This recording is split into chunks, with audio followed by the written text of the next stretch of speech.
দল বেদলে মানুষদেরকে বিভক্ত করে দিত। আজও আমাদের এক জায়গায় অনেকেই হতে দিতে চাচ্ছে না। ছোটখাটো বিষয় নিয়ে দল বিদলে বিভক্ত করে আমাদেরকে ফেরাউনের মতো আলাদা আলাদা করে শক্তি হারিয়ে ফেলছে। ফেরাউন চেয়েছিল এরা যদি সব এক হয়ে যায় তাহলে আমার রাজত্ব টিকবে না। এই জন্যে ছোটখাটো বিষয় নিয়ে মতভেদ তৈরি করে আলাদা আলাদা দল বানিয়ে ওই সমস্ত কোন দলের ওপরে ফেরাউনের টার্গেট ছিল না, শুধুমাত্র একটা দলকে টার্গেট করেছিল, সেটা হবে মুসা আলাইহিস সালামের দল। আজও বিশ্বের অনেক জায়গাতে আপনি তাকান, যে বিষয় শরীয়তে মরণের পরে কবরে ওই বিষয়ের প্রশ্ন হবে না, এরকম বিষয় নতুন করে সামনে এনে উনি আলাদা দল বানিয়েছে। উনি আল্লাহু আকবার বলে হাত বাঁধে বুকে, উনি আলাদা। অথচ মরণের পরে আপনাকে আল্লাহ কিন্তু জিজ্ঞাসা করবে না হাত কোথায় বাঁধছিস বলবে। আপনি যদি শুধু আল্লাহু আকবার বলে হাত ছেড়ে দেন তাও অসুবিধা নেই, হাত যদি বুকে বাঁধেন তাও অসুবিধা নেই, যদি নাভিতে বাঁধেন তাও অসুবিধা নেই, যেখানে সেখানে বাঁধলেই নামাজ হবে, ছেড়ে দিলেও সমস্যা না। ইমাম আহমদ ইবনে হাম্বল রহমতুল্লাহ আলাইহে তার মাযহাব যারা মেনে চলে তারা দেখেছি সৌদি আরবে কাবা শরীফে মসজিদে নববীতে আল্লাহু আকবার বলার পরে হাত ছেড়ে দিয়ে দাঁড়িয়ে আছে। আমি প্রথমে জানতাম না। কাবা শরীফে নামাজ পড়তে গিয়ে যদি আল্লাহু আকবার বলে হাত ছেড়ে দাঁড়িয়ে আছে, আমি মনে করছি ওর মনে নেই, খালি গোতা মারছে, ওটা আমার ভাষা বলছে না। নামাজ শেষ পর্যন্ত ছেড়ে দিয়েছে, কালো আফ্রিকায় বাড়ি, আমার দিকে তাকিয়ে বলছে কি, মানে ওর ভাষা দিয়ে যে কি আপনি গোতাদের কেন? আচ্ছা এই নিয়ম তো অন্তত আমাদের দেশে আমি পাইনি। অন্তত হাত আপনি বুকে বাঁধেন নাই, নাভিতে বাঁধেন, হচ্ছে ছেড়ে দিয়ে দাঁড়িয়ে আছেন, এটা তো আমি জানতাম না আগে। পরবর্তীতে আমার সাথে যারা ছিল তারা বলছিল যে এরা এই মাযহাব মেনে চলে, অসুবিধা নেই। আমার ভাইরা, আপনি মিলান এ বিষয়টা নিয়ে কবরে আপনাকে প্রশ্ন করা হবে না, এটা আপনার সিলেবাসেও নেই। সিলেবাসে যে 5টা বিষয় আছে আমি সামনে আসবো, ওর ভেতরে এইটা অন্তত নেই। অথচ আমিন জোরে বলবেন না আস্তে বলবেন, এই নিয়ে একদল আলাদা হয়ে মসজিদ পর্যন্ত আলাদা বানিয়েছে। এটা ইহুদি খ্রিস্টান বাদ দিলাম, অনেক নামধারী মুসলমান মুনাফিকেরা সূক্ষ্ম ষড়যন্ত্র করে এই ছোটখাটো জিনিস দিয়ে আমাদের আলাদা আলাদা করে আমাদের শক্তি হারিয়ে ফেলেছে। ওয়াতিউল্লাহ ওয়া রাসূলাহু ওয়া লা তানাসাউ ফাতাফশালু ওয়া তাযহাবা রিহুকুম ওয়াসবিরু ইন্নাল্লাহা মা'আস সাবিরিন। সূরা আনফালের 10 নম্বর পারা 2 নম্বর পৃষ্ঠার 1 নম্বর লাইনে আছে আল্লাহ পাক বলেন, আল্লাহর ইতাআত করো, রাসূলের আনুগত্য করো, সাবধান তোমরা নিজেরা নিজেদেরকে বিচ্ছিন্ন করে ফেলো না, তোমরা পরস্পর মতবিরোধ তৈরি করো না, তাহলে তোমাদের হাওয়া কমে যাবে। অতাযহাবা রিহুকুম ওয়াসবিরু শব্দের দিকে খেয়াল করেন, অতাযহাবা রিহুকুম তোমাদের বাতাস বেরিয়ে যাবে। বাতাস বেরোনো মানে, আমি আয়াতের তাফসীর পড়ার পরে বুঝতেছিলাম না। একবার যশোরে একটা অনুষ্ঠানে যাবার সময় থানার সামনে দিয়ে যেতে যেতে দেখি থানার ভেতরে অনেকগুলো প্রাইভেট মোটরসাইকেল পুরোতনতা পড়ে আছে। নিচের দিকে তাকিয়ে দেখলাম অধিকাংশ মোটরসাইকেল প্রাইভেটের চাকায় হাওয়া নেই, আর হাওয়া না থাকলে ওগুলো সব মুখ থুবড়ে পড়ে থাকে। কথা বলে না, এই যে হাওয়া না থাকলে ওর চলার ক্ষমতা নেই, নড়ার ক্ষমতা নেই, দেখতেও যেন কেমন লাগে। মুসলমানদের ভেতরে যখন ঐক্য নষ্ট হয়ে যায় তখন আল্লাহ পাক বলেন তাদের বাতাস, তাদের শক্তি বের হয়ে যাবে, তখন যে এসে থাপড় দেবে। আর এটা অলরেডি এখন আরম্ভ হয়েছে। আন্তর্জাতিক বিষয়টা আমি পরে বলবো, এটা দেশীয় রাজনীতিতে দেশীয় সূক্ষ্ম ষড়যন্ত্র এইটা, এই জন্য আমরা এক জায়গায় হতে পারি না। ফেরাউন ঠিক এই কাজ করে ওই মিশরের ভেতরে আলাদা আলাদা দল করে ও 100 দল বানিয়েছে, কোন দল তার টার্গেট ছিল না। আজও বাংলাদেশে ইসলামী দল যত আছে কোন দল কিন্তু বাতিলের টার্গেট না, রাম আর বামদের টার্গেট না, একটা দলকে বাতিলরা টার্গেট মনে করে। কারণ ওরা জানে যে ফেরাউনের মতো ওদেরও বুদ্ধি আছে, যে হাজার হাজার দল থাকলেও অসুবিধা নেই, 95 সমস্যা। আল্লাহ রাব্বুল আলামিন বলেন কিন্তু আমি অনুগ্রহ করেছি, আন্না মন্না, মানান শব্দের শাব্দিক অর্থ হচ্ছে অনুগ্রহ করা, দয়া করা। ওরা যেই দলটাকে ধ্বংস করার জন্য উঠে পড়ে লেগেছিল, ষড়যন্ত্র করেছিল, আমি আল্লাহ কিন্তু চেয়েছি ওই মুসা নবীর দলকে এই জমিনের ওয়ারিশ বানাতে। জোরে বলেন আল্লাহু আকবার। আজও তামাম দুনিয়ায় যারা হকপন্থী সঠিক দলকে বুঝে ফেলেছে, ইমাম ইবনে তাইমিয়া বলেন, তোমরা যদি হক দলকে চিনতে না পারো তাহলে বাতিলের দিকে তোমরা তাকাও, তারা কোন দলকে টার্গেট করে। তুমি হয়তো হক চিনতে নাও পারো, কিন্তু বাতিল হক চিনে। হযরতে মুসা আলাইহিস সালামকে আল্লাহ রাব্বুল আলামিন জমিনে প্রতিষ্ঠিত শুধু করেননি, জমিনের ওয়ারিশ বানিয়ে দিয়েছিলেন। ইউসুফ নবী আলাইহিস সালামকে জমিনে তিনি প্রতিষ্ঠিত করলেন। ওরা চেয়েছিল এখান থেকে বিক্রি করে তাকে শেষ করে দেবে, আল্লাহ পাক বলেন না, ওয়ালিনুআল্লিমাহু মিন তা'ওয়িলিল আহাদিস আল্লাহু গালিবুন আলা আমরিহি ওয়ালাকিন্না আকসারান নাসি লা ইয়ালামুন। তাকে আমি আল্লাহ স্বপ্নের ব্যাখ্যা শিক্ষা দিলাম। আমি আল্লাহ যেটা ইচ্ছা করেছি, আমার আদেশগুলোই গালেব হয়েছে, বিজয় হয়েছে, কিন্তু অধিকাংশ মানুষ এটা বোঝে না বা জানে না। ওয়ালাম্মা বালাগা আশুদ্দাহু আতাইনাহু হুকমা ওয়া ইলমা ওয়া কাযালিকা নাজিসিল মুহসিনিন। আমি আল্লাহ পাক দিন যত যেতে থাকে, হযরত ইউসুফ নবী আলাইহিস সালামের শরীরে শক্তি সমর্থন যৌবন যখন আসে, তাকে আমি জ্ঞান এবং হিকমত তাকে আমি আল্লাহ দান করলাম। সরে বলেন আল্লাহু আকবার। আজ ইসলাম নিয়ে টিকে থাকতে হলে আমাদের দুইটা জিনিস লাগবে, শক্তি এবং হিকমত, জ্ঞান। শক্তি বলতে শুধু শরীরের শক্তি না, আজ এই যে মিডিয়াগুলো কাজ করছে এটা একটা শক্তি, এটা সবচাইতে বড় শক্তি। এখন আজ ইসলামকে ধ্বংস করার জন্য ওরা যত কিছু ব্যবহার করছে তার সবচাইতে বড় মাধ্যম এই প্রচার মাধ্যম। আল্লাহ রাব্বুল আলামিন কোরআনে কারিমে জানিয়েছেন, হে নবী, ইসলাম ধ্বংস করার জন্য ওরা যেটা কাজে লাগাচ্ছে ওইটা উল্টি আপনি ইসলামের পক্ষে কাজে লাগান।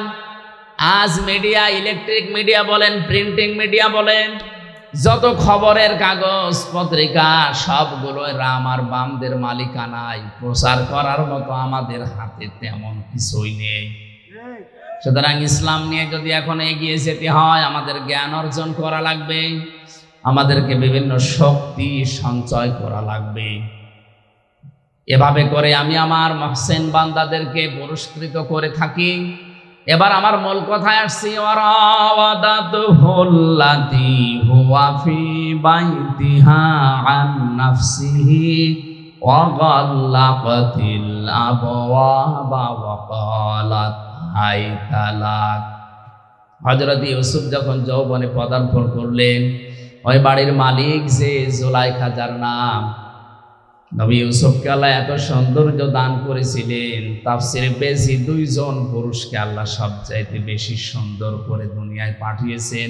তার ভেতর ইউসুফ নবী দ্বিতীয়, 1 নম্বরেই ছিলেন আমাদের নবী মুহাম্মদ রাসূলুল্লাহ। 4 জন মহিলাকে আল্লাহ এই দুনিয়াতে সবচাইতে সুন্দরী করে বানিয়েছিলেন। কিয়ামত পর্যন্ত এরকম মানুষকে আল্লাহ আর পাঠাবেন না। তার 1 নম্বরে হযরত হাওয়া আলাইহিস সালাম। এত সুন্দর মানুষ দুনিয়া আর আসবে না। 2 নম্বরে জুলাইখা, 3 নম্বরে রানী বিলকিস, 4 নম্বরে বিশ্বনবীর ছোট মেয়ে হযরতে ফাতিমাতুজ জাহরা রাদিয়াল্লাহু তাআলা আনহা। এই যে 2 নম্বরে যার নাম বললাম জুলাইখা, এও ছিল বিশ্ব সুন্দরী ওই সময়। এই মহিলা একটা একটা করে দরজা সবগুলো বন্ধ করে দিয়ে একেবারে উপরে ইউসুফ নবীকে একান্তে ডাক দিয়ে বলে, আসেন।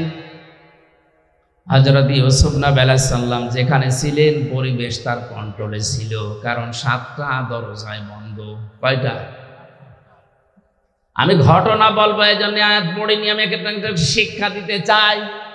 ইউসুফ নবী যেখানে ছিলেন সব তার পক্ষে ছিল, এমনকি কাজের যে মহিলাটা, জুলাইখার যে কাজের মেয়ে লোকটা, যে বাদী, যে দাসী, যে কাজ করে দিত, সেই মহিলাও এই কাজের পক্ষে, অসুবিধা নেই। মহিলা ডাক দিচ্ছে, ওয়াকালাত হাই তালাক, আসেন আমার দিকে। হযরত ইউসুফ আলাইহিস সালাম বললেন, ইন্নী আখাফুল্লাহ, আমি আল্লাহকে ভয় পাই। ক্বালা মাআদাল্লাহি ইন্নাহু রাব্বি আহসানা মাসওয়ায়া ইন্নাহু লা ইফলিহুজ জালিমুন।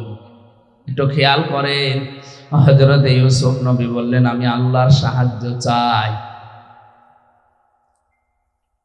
জুলাইখা ডাক দিয়ে বলছে, আল্লাহর সাহায্য তো আমিও চাই। এখানে আপনি যেটা করবেন কেউ জানতে পারবে না, কেউ দেখতেও পারবে না। আপনি মনে মনে করছেন আমার দেবতা দেখছে, এই যে দেবতার মাথার উপরে আমি কাপড় দিয়ে দিলাম, আর দেখতে পারবে না। ইউসুফ নবী ওই সময় বলেছিলেন, আল্লাহর বান্দি,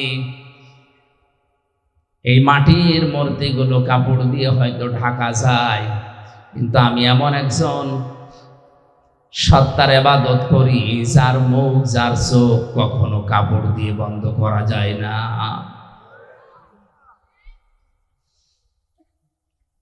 হযরত ইউসুফ আল্লাহর সাহায্য চেয়েছিলেন। এত বড় কঠিন যৌবনে পরীক্ষা চলছে, যেটা একটা যুবক মানুষের জন্য এই জায়গা থেকে বেঁচে থাকা কতটা কঠিন, যাদের যৌবন আছে তারা জানে। হযরত ইউসুফ নবী কঠিন মুহূর্তে তিনি আল্লাহর সাহায্য চাই কথা বলেছিলেন কেন? অথচ তার পরবর্তীতে আল্লাহ পাক বলেন, লাকাদ হাম্মাত বিহি ওয়া হাম্মা বিহা লাউলা বুরহানা রাব্বি। এমন একটা পরিবেশ তার কোন অনুকূলে ছিল। তিনি একজন নবী, নবীদের শরীরে এমনিতেই যৌবন বেশি, সাধারণ মানুষের চাইতে নবীদের শরীরে যৌবন কমপক্ষে 27 গুণ বেশি থাকে। কত? আল্লাহর নবীর এই ডান হাতে এই দুনিয়ার 100 মানুষের শরীরে যে শক্তি আছে তার ডান হাতে এই শক্তি ছিল। নবীদের যৌবনও বেশি, তাদের শক্তিও বেশি, পরিবেশে কন্ট্রোলে। যেমন তেমন মহিলা না, বিশ্ব সুন্দরী। আল্লাহ রাব্বুল আলামিন বলেন, হযরতে ইউসুফও কিন্তু মানুষ হিসাবে রাজি হয়ে গিয়েছিলেন, আর ওই মহিলা তো আগেই রাজি। এই আয়াতের কথা যা বলছি ঠিক আছে? আমি যে বললাম লাকাদ হাম্মাত বিহি ওয়া হাম্মা বিহা, ইউসুফ নবীও রাজি, জুলাইখাও রাজি, ঠিক আছে? বাংলা অর্থ তো এটাই, লাকাদ হাম্মাত বিহি ওয়া হাম্মা বিহা। ইউসুফ নবীও রাজি ছিলেন, জুলাইখাও রাজি। বাংলা অর্থ এরকমই আছে, কিন্তু এটা যদি করে শেষ করে দেন আপনার ঈমান থাকবে? নবীর উপর একটা তহমত চলে যাচ্ছে না? আল্লাহ পাক বলেন, লাউলা বুরহানা রাব্বি, যদি আমার, হযরত ইউসুফ বলেন, যদি আমার রব আমাকে কিছু দলিল, কিছু বুরহান, কিছু প্রমাণ সামনে না দিতেন, তাহলে আমিও ঝুঁকে পড়েছিলাম। কারণ মানুষ হিসাবে আমার ভেতর যৌবন আছে, শয়তান তো বসে নেই। জেলখানার এই জীবনে মামুনুল হক সাহেব ছিলেন আমার পাশের রুমে। মানুষ হিসাবে মাঝে মাঝে আমাদের হতাশা আসে, কিন্তু কোরআনে কারিমের সমস্ত আয়াতগুলো যখনই পড়তাম, অর্থ ব্যাখ্যা বিশ্লেষণ নিয়ে আলোচনা করতাম, তখন আবার স্বাভাবিক হয়ে যেতাম না। আমাদের মালিক আছেন, তিনি আমাদের ছাড়বেন না। কারণ আমি তো জেনা করে আসিনি, আমি তো মানুষ খুন করে আসিনি, আমি তো টাকা পাচার করে আসিনি। কোরআনে কারিমের সূরা মায়েদার ৬৭ নম্বর আয়াত আমি যেই দিন পড়েছি, ওই দিন থেকেই কোরআনে কারিম যতটুকু বুঝি, যতটুকু জানি, আমি সাফ করে পরিষ্কার করে প্রচার করার চেষ্টা চালাচ্ছি সেই 12 সাল থেকে।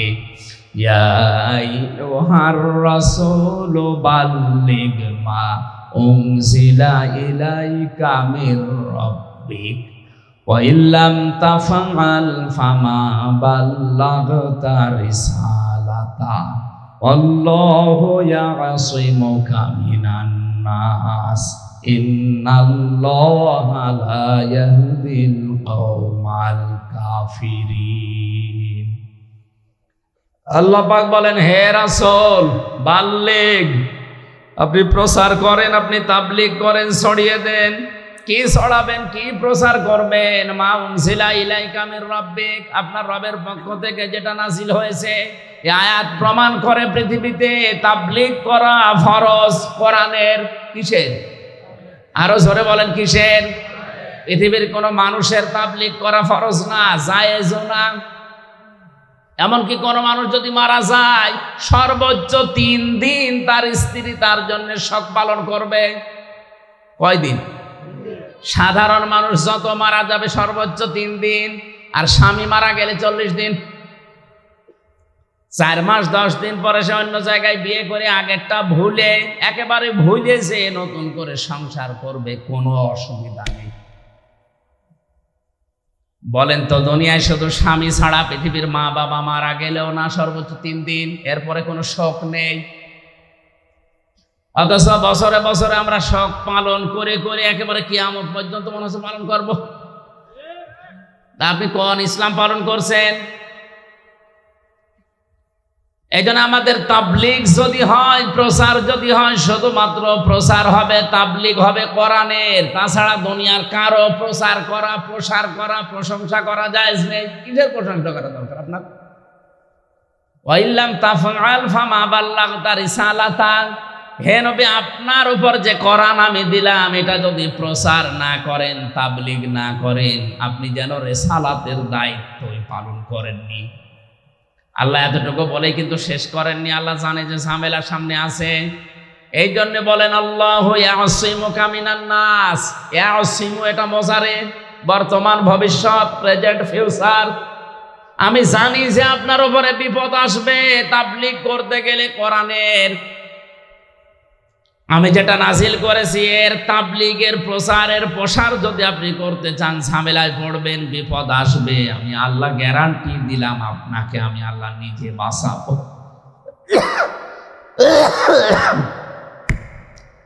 শুধু বাঁচিয়েছেন দুনিয়ায়, ওই 82 বার তাকে ডাইরেক্ট হত্যা করতেছিল, এই জায়গায় তা না। মরণের পরে ইহুদিরা তার লাশ চুরি করতে চেয়েছে, আল্লাহ তাও বাঁচিয়েছেন। কথা বলেন ঠিক কিনা? আল্লাহ ইয়াসিমু যেহেতু মজারে দিয়েছেন বর্তমান এবং ভবিষ্যৎ, ভবিষ্যৎ বলতে কিয়ামত পর্যন্ত কোরআন থাকবে। সুতরাং কিয়ামত পর্যন্ত কোরআনের সঠিক তাবলীগ যদি কেউ করে, ও যত বড় বিপদেই পড়ুক না কেন, শহীদ করে হলেও তাকে আল্লাহ সাহায্য করবে। অনেকেই মনে করে যে জেলখানায় গিয়ে শহীদ হয়ে গেলে ওর জীবন শেষ হয়ে গেল, মারা গেল না। লিয়া'লামাল্লাহুল্লাযীনা আমানু ওয়া ইয়াত্তাখিযা মিনকুম শুহাদা ওয়াল্লাহু লা ইউহিব্বুজ যালিমিন। সূরা আলে ইমরানের ভেতরে 140 নম্বর আয়াতে আছে, আল্লাহ পাক বলেন, যার জীবন যৌবন আমার পছন্দ হয়, যার প্র্যাকটিক্যাল লাইফ আমার কাছে ভালো লাগে, ওকে সাধারণভাবে মরণ দেয় না, ওদেরকে আমি আল্লাহ শাহাদাতের মরণ দিয়ে ধন্য করি। এই লোকটা যদি এখন মারা যায়, ঈমান নিয়েও যদি মরে, কবরে দিয়ে দেবেন, কবরে উনি ঘুমিয়ে পড়বে, এতটুকুই শেষ, আর কিছু নেই। কিন্তু যদি শহীদ হয়ে মরতে পারে, কবরে যাবার পরে আমার আল্লাহ নিজে ওনাকে খাওয়াবে। আরো আসতে বলে, 50 বছর কোরআনের দাওয়াত দিয়ে যদি ঈমান নিয়ে শুধুমাত্র বাড়িতে বসে বসে মরেছে, তো মরণের পরে কবরে ঘুমিয়ে থাকতো কিয়ামত পর্যন্ত, এই শেষ। কিন্তু আল্লাহ এটা চাইনি। আল্লাহ তার জীবন যৌবনকে, তার কর্মজীবন, প্র্যাকটিক্যাল লাইফ এটা পছন্দ করেছে। এই জন্য সাধারণভাবে মরণ না দিয়ে শাহাদতের মরণ দিয়ে ধন্য করেছে। আমরা মনে করছি কই মরে গেল, না, মরে যায়নি। ওয়ালা তাহসাবান্নাল্লাযীনা কুতিলু ফী সাবিলিল্লাহি আমওয়াতা বাল আহইয়াউন ইনদা রাব্বিহিম ইরযাকুন। সূরা আলে ইমরানের 162 নম্বর আয়াতে সম্ভবত আছে। আল্লাহ তাআলা বলেন, আপনি কি ধারণা করেন হে নবী, যারা আমি আল্লাহর রাস্তায় শহীদ হয়, মারা যায়, হত্যা হয়, তাদেরকে আপনি মনে করেন যে ওরা মরে গেল না, বরং ওরা জীবিত, এবং আমি আল্লাহ নিজে ওদেরকে খাবার খাওয়াই। সুতরাং আজ ফিলিস্তিনের এই মুসলমানেরা সহ বিশ্বের যত জায়গায় আজ মুসলমানদেরকে শহীদ করা হচ্ছে, মারা হচ্ছে, হত্যা করা হচ্ছে, এই মানুষগুলোর জীবন ব্যর্থ না, এদের জীবন আল্লাহর কাছে পছন্দনীয়। এই জন্য শাহাদতের মরণ দিয়ে আল্লাহ তাদের ধন্য করছে।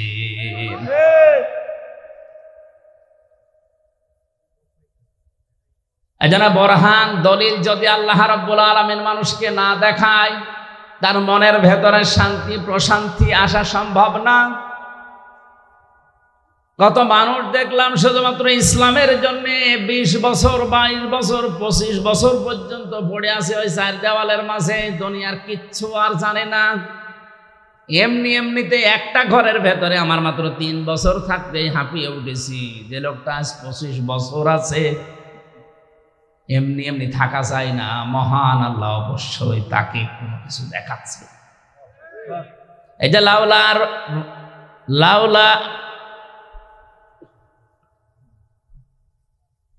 কোরআন শরীফ কি ভুল নাকি এই জায়গায়?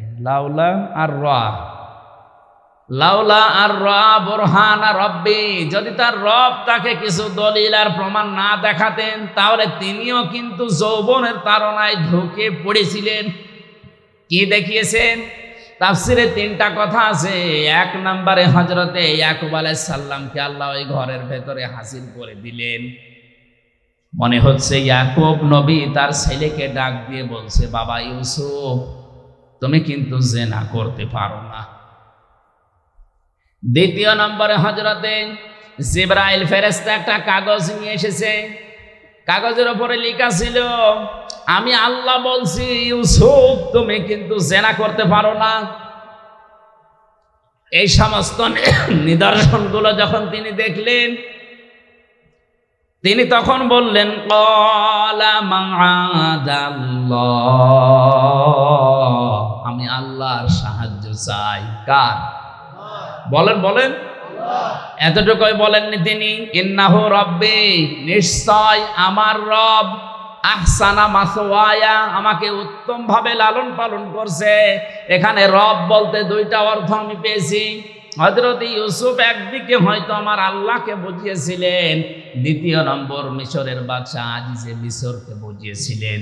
ইউসুফ নবী জুলাইখাকে ডাক দিয়ে বলেছে, জুলাইখা, তোমার যে স্বামী, আমার যে অভিভাবক, গার্ডিয়ান, গাইডলাইন যিনি দেন, আমাকে লালন পালন যিনি বাড়িতে রেখে করেন, তিনিও এক অর্থে আমার রব। যেহেতু তার বাড়িতে আমি আসি, আজ অনেক দিন ধরে লালন পালন করছে, খাবার খাওয়াচ্ছে, থাকতে দিয়েছে, আমি তার বাড়িতে থেকে তার আমানতের খেয়ানত করতে পারি না। ইন্নাহু লা ইফলিহুজ জালিমুন, এটা যদি আমি করি তাহলে জালেম হব, আর জালেমরা কোনোদিন সফল হচ্ছে না, হবে না। ইউসুফ নবী ইন্নাহু লা ইফলিহুজ জালিম বলতে পারতেন, যে আমি জালেম, আমি সফল হব না। তিনি জালিমুন বহুবচন দিয়েছেন। ইফলিহু এটা মোজারে, কেন মোজারে দেওয়ার পরে বহুবচন দিয়েছেন? তিনি তো একা ছিলেন ঘরের ভেতরে। মুফাসসিরিন ইকরাম তাফসিরে কাবীরের ভেতরে আল্লামা ফখরউদ্দীন রাজি লিখেছেন, হযরত ইউসুফ নবী আলাইহিস সালাম যে কথাটা বলেছিলেন, আল্লাহর এত বেশি পছন্দ হয়েছিল ওই সময়, কিয়ামত পর্যন্ত যারা নফসের উপরে, পরিবারের উপরে, সমাজের উপরে, দেশের উপরে, মানুষের উপরে জুলুম করবে, এই জালেমদেরকে আল্লাহ দৃষ্টান্ত হিসাবে আয়াত কোরআনে নাযিল করে দিয়েছেন। জালেমদেরকে আল্লাহ জানাতে চেয়েছেন, জালেমরা তোমরা যা করো না কেন তোমরা কিন্তু সফল হতে পারছো না, পারবা না। এই জন্য জালেম দুনিয়ায় যারা আছেন তারা থামেন। আজ অনেকেই তার ব্যক্তির উপরে জুলুম করছে, নিজের যৌবনকে যৌবনের তাড়নায় পড়ে ধ্বংস করে ফেলছে। মোবাইল, কম্পিউটার, ইন্টারনেটের মাধ্যমে নিজের যৌবনকে আজ যারা ধ্বংস করে ফেলছে, এটা নিজের নফসের উপরে, শরীরের উপরে জুলুম। এই কথা বলে না কেন? পরিবারের মা বাবা আপনাকে হোস্টেলে থাকতে দিয়েছে, পুরুষ হোস্টেল, মহিলা হোস্টেল যাই বলেন, কত কষ্ট করে মা বাবা টাকা পয়সাগুলো আপনার জন্য পাঠায়। আপনি ওইটা নিয়ে ওয়াইফাই লাইন নিয়েছেন, ইন্টারনেট নিয়ে লেখাপড়া বাদ দিয়ে সারাদিন উলঙ্গ নাচ দেখতেছেন। এটা নফসের উপরে জুলুম। এই জালেম যদি কেউ হয়ে যায়, সে সফল হতে জীবনেও পারবে না। আল্লাহ রাব্বুল আলামিন বলেন, কাযালিকা লিনাসরিফা আনহুস সুওয়া ওয়াল ফাহশা ইন্নাহু মিন ইবাদিনাল মুখলাসিন। এইভাবে করে আমি আল্লাহ তার থেকে এই ফায়সা কাজগুলো সরিয়ে নিয়েছিলাম। আমার মুখলেস বান্দাদেরকে আমি এভাবেই সাহায্য করব কিয়ামত পর্যন্ত। আস্তাবাকাল বাবা ওয়া কাদ্দাত কমিসাহু মিন দুবুরি ওয়াল ফায়া সাজ্জিদাহা আলাল বাব ক্বালাত মা জাযাউ মান আরাদা বিআহলিকা সুওয়ান ইল্লা আইয়ুসজানা আও আযাবুন আলীম। জ্ঞানী মানুষ যারা একটু খেয়াল করেন, আল্লাহ রাব্বুল আলামিন বলেন, হযরত ইউসুফ আলাইহিস সালাম যখনই বলেছে আমি আল্লাহর সাহায্য চাই, ওই নিদর্শনগুলো দেখার পর জিবরাইলকে বললাম, কানের কাছে মুখ লাগিয়ে বলো যে সামনে যাও, যা করা লাগে আল্লাহর কুদরত করবে। হযরত ইউসুফ নবী আলাইহিস সালাম শুধু সামনের দিকে গিয়েছেন। তখনও পর্যন্ত জুলাইখা মনে মনে ভাবছিল দরজা 7টায় বন্ধ, ও সামনে যাই যাবে, বের হতে পারবে না। কিন্তু ইউসুফ নবীর মনের ধারণা যে আমি পারবো না। জিবরাইল আমার কানের কাছে মুখ নিয়ে যা বলেছে এটা তো জুলাইখা শোনেনিও, জানেও না। দেখে আমি সামনে যাই, আল্লাহর কুদরত আমি দেখতে অবশ্যই পাবো। সামনে গেলেন, দরজার কাছে যাওয়া পর্যন্ত দরজা খোলে নাই। এটা তাফসিরে কাবিরের ভেতরে আছে, খাজেনে, তাফসিরে খাজেনে মুফাসসির লিখেছেন দরজার কাছে গিয়ে দাঁড়িয়ে আছে, তখনও পর্যন্ত দরজা খোলে নাই। ইউসুফ নবী চিন্তা করছিলেন ওই সময়, কি আল্লাহর ওয়াদাও কি মিথ্যা হয়ে গেল? কই আমার জিবরাইল যে কানের কাছে মুখ নিয়ে বলে গেল যে সামনে যান, আমি তো এসেছি প্রায় দরজার কাছে, আর ও মহিলা তো এবার দৌড় দেবে। দরজার কাছে যাবার পরে দাঁড়িয়ে আছেন, চোখ বন্ধ করে ফেলেছেন, মনে হয় আর হবে না। চোখ বন্ধ করার পরে যেই চোখ খুললেন, দেখলেন অটোমেটিক দরজা একটা খুলে গেছে। আল্লাহর ভয় নিয়ে কোনো মানুষ যদি অন্যায় কাজ করার সামর্থ্য থাকার পরেও কোনো মানুষ যদি আল্লাহর ভয়ে ফিরে আসে, মহান আল্লাহ ওই সময় তাকে সাহায্য করে। হযরত ওমরের জামানার একটা ঘটনা পড়েছিলাম হাদিসে। তিনি ক্ষমতা পাওয়ার পরে রায় দিয়ে দিলেন, ঘোষণা দিয়ে দিলেন যে মদ আজকে থেকে হারাম। কেউ যেন আমার রাজ্যের ভেতরে মদ আর কেউ বিক্রি না করে, বাইরে থেকে যেন কেউ না নিয়ে আসে। মদিনার এক যুবক আকিক নামক বাজার থেকে চুরি করে 2 বোতল মদ ওই সময় কিনেছে। 1 বোতল জায়গায় বসে খেয়েছে, আর একটা নিয়ে যাচ্ছে বাড়িতে। রাতের বেলা বন্ধুদের নিয়ে আনন্দ করে চুরি করে খাবে। হযরত ওমর রাতের বেলা বের হয়েছে, দেখি প্রসাদের খবর কি। এশার নামাজের পরে তিনি বের হয়ে, চারিদিকে অন্ধকার, পাহাড়ি এলাকা। তাকিয়ে দেখলেন অন্ধকারের ভেতরে কালো কি যেন আসতেছে। কাছে যত যায় তত স্পষ্ট হয়। কাছে গিয়ে দেখলেন একটা মানুষ। ডাক দিয়ে বললেন, এই বেটা, রাতের বেলা এভাবে কি করো? লোকটা হযরতে ওমরের কণ্ঠ শোনার পরে তার মাতলামি ভালো হয়ে গেছে। কারণ হযরত ওমর যে রাস্তা দিয়ে যেত শয়তান পর্যন্ত রাস্তায় আসতে ভয় পেত। লোকটা ছিল মাতাল। হযরত ওমরের কণ্ঠ যাই শুনেছে, এই বেটা রাতের বেলা কি করো, মাতলামি কিসে ভালো হয়ে, ডাক দিয়ে বলে, খলিফা আমার বোনের বাড়ি যাচ্ছি। বোনের বাড়ি যাবে, হাতে কি, এই যে চাদর মুড়ির কলের ওপরে যে দুধের বাচ্চা কাঁদতেছে ওইটাই আমার সাক্ষী। দুধের বাচ্চাটাকে সামনে নিয়ে আসলেন। কোরআনে কারীম বর্ণনা দিচ্ছে, জুলাইখার সঙ্গে সঙ্গে ডাক দিয়েছে, বাদশাহ হে আমার স্বামী, এর কথা আমি শুনতে চাই না। যদি আপনি আমাকে রাখতে চান, আপনার ভাত যদি আমি খেতে চাই, তাহলে এই লোকটাকে হয় জেলখানায় দেওয়া লাগবে, শাস্তি দেওয়া লাগবে।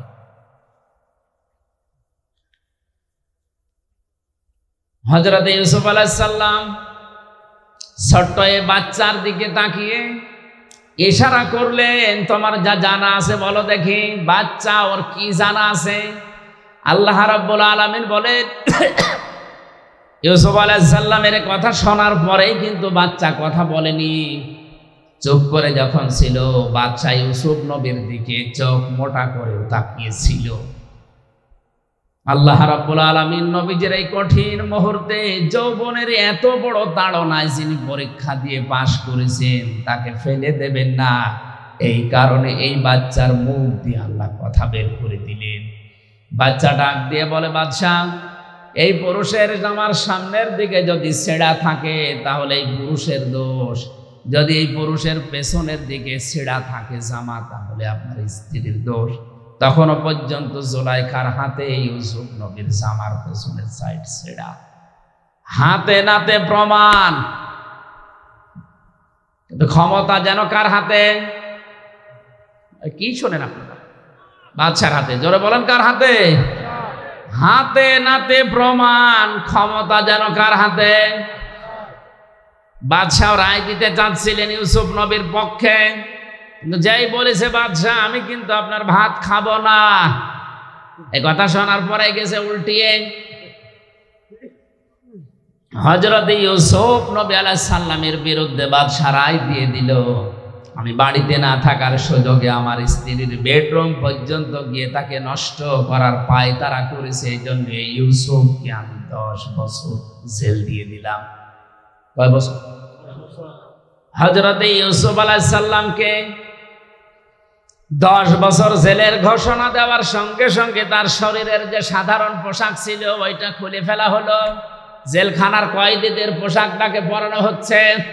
জেলখানার কয়েদিদের যে ডান্ডা বেড়ি তারে দেওয়া হচ্ছে। মাজায় শিকল দিয়ে জেলখানার কয়েদিদের যে টুপি তার মাথায় দিয়ে টানতে টানতে নিয়ে যাচ্ছে। হযরত ইউসুফ নবী আলাইহিস সালাম ওই সময় আকাশের দিকে তাকিয়ে বলেছিলেন, রব্বুল আলামিন তুমি তো জানো আমি জেনা করিনি, তুমি তো জানো আমি ধর্ষক না, আমি মানুষের বাড়ি ঘরে আগুন লাগাইনি। এরপরেও বিনা কারণে ক্ষমতা যার রায় তার, ক্ষমতা যার রায় তার, এ কারণে আমার 10 বছর জেল দিয়ে দিল। আমার কোনো দুঃখ নেই। এদের এই অবৈধ কাজে সাড়া দেওয়ার চাইতে জেলখানার জীবন আমার কাছে উত্তম। জোরে বলেন আল্লাহু আকবার।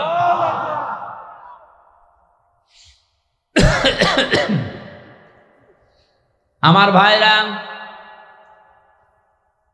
হাজার হাজার বছর আগে হযরত ইউসুফ আলাইহিস সালাম যেটা বলেছিলেন, আজও পৃথিবীতে আনাচে কানাচে অনেক মানুষ এই কথাই বলছে।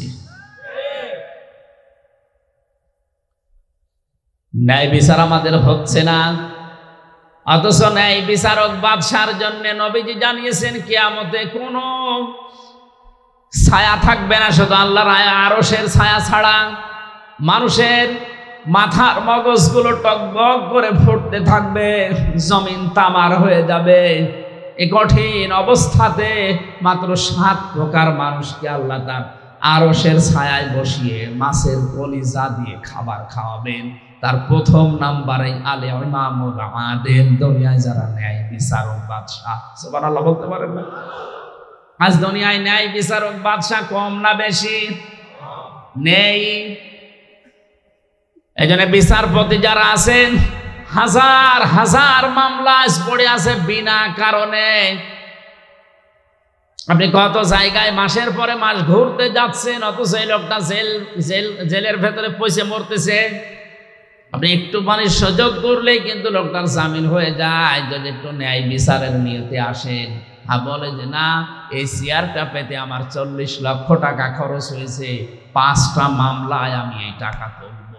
বলেন সুবহানাল্লাহ। এই কারণে তো এত মামলা পড়ে আছে, মামলার জটই কাটে না। অথচ যত বিচারক, যত বিচারপতি, জজ, ম্যাজিস্ট্রেট, যদি বিচার সত্যি সত্যি ন্যায় বিচার আমাদের দেশে চালু হয়, এত বিচার থাকার কথা। হযরত ওমর 2 বছর তিনি প্রধান বিচারপতির দায়িত্বে ছিলেন। খলিফাতুল মুসলিমিন হযরতে আবু বকরের শেষ জামানার দিকে তিনি বললেন, খলিফা আমারে আর প্রধান বিচারপতি বানানোর দরকার নেই, এ দায়িত্ব আমি ছেড়ে দিলাম, এই বিভাগটা বন্ধ করে দেন।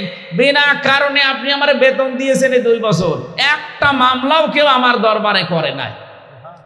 এই 2 বছরের ভেতরে আদালতে একটা মামলাও আমার কাছে কেউ করে নাই। কোন কারণে আপনি আমারে প্রধান বিচারপতি বানিয়ে রেখেছেন? হযরতে আবু বকর ডাক দিয়ে বলেন, খলিফা আমার